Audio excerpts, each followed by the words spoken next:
এ যেন সিনেমার কোনো রুদ্ধশ্বাস দৃশ্য। পুলিশের উপস্থিতি টের পেয়েই দৌড়ে পালানোর চেষ্টা করেন এক সন্দেহভাজন মাদক কারবারি। আর তার পালিয়ে যাওয়া প্রতিরোধ করতে গেলে স্থানীয় দুই যুবকের হাতে কামড় দিয়ে পালানোর চেষ্টা। পরে শেষ পর্যন্ত সব কৌশল ব্যর্থ হয়ে পুলিশ ও বিজিবির জালে আটকা পড়েন তিনি।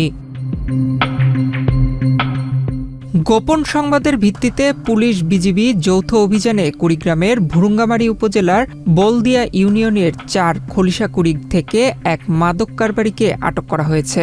২৮ জুলাই মঙ্গলবার রাতে তাকে আটক করা হয়। প্রতি সপ্তাহে সর্বোচ্চবার বিকাশ পেমেন্টে ৫০ জন হবেন পেমেন্ট চ্যাম্পিয়ন। জিতে নিন টিভি সহ আকর্ষণীয় সব প্রাইজ। আটককৃত মঞ্জু আলম ছনবান্দা খলিশাকুড়ি গ্রামের ২ নং ওয়ার্ডের মৃত নজির উদ্দিনের ছেলে। এ সময় তাকে ১৫ ফুট উচ্চতার একটি পরিপক্ক গাঁজা গাছ, গাঁজা খাওয়ার সরঞ্জাম সহ আটক করা হয়।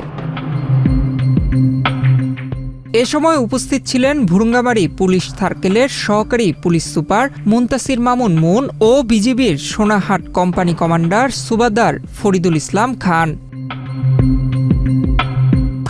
এ বিষয়ে ভুরুঙ্গামারী সার্কেল এএসপি মুনতাসির মামুন মুন বলেন, সীমান্ত এলাকায় মাদকের বিরুদ্ধে বিজিবির সাথে সমন্বয় করে যৌথ অভিযান পরিচালনা করা হবে।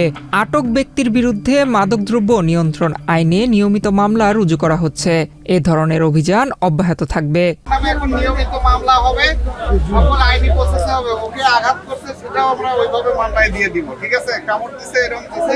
আর যেহেতু এটা বিজেপির সদস্য, তারা আগে গেছে যে আমরা যৌথভাবে এটা অপারেশন করছি। ঠিক আছে, তো এখানে বাদী পুলিশও কোনো সমস্যা নাই, কিন্তু এটা কিন্তু যৌথ অভিযান। পুলিশ একা করে নাই, কিন্তু আপনারা দেখছেন তো যারা আগে গেছে, যেহেতু বর্ডারে আমরা যাইতে গেলে সমন্বয় করতে হয়। এটা আলাদা একা বলার কোনো সুযোগ নাই যে পুলিশ বা এরকম কিছু না। ঠিক আছে, আর দ্বিতীয়ত কিছুক্ষণ ফর্মালিটিস আছে। জব্দ তালিকা আপনারা সই দেন, দয়া করে ওর গায়ে কেউ হাত তুলবেন না, আঘাত করবেন না। ঠিক আছে, আইন নিজের হাতে কেউ তুলে নেবেন না। আমরা যেহেতু আসছি, ওকে আমরা নিয়ে যাবো, থানায় নিয়ে যাবো, মামলা হবে এবং সবকিছু আইনি প্রসেস অনুযায়ী হবে। ঠিক আছে, আপনারা কেউ হাত তুলবেন না। ঠিক আছে।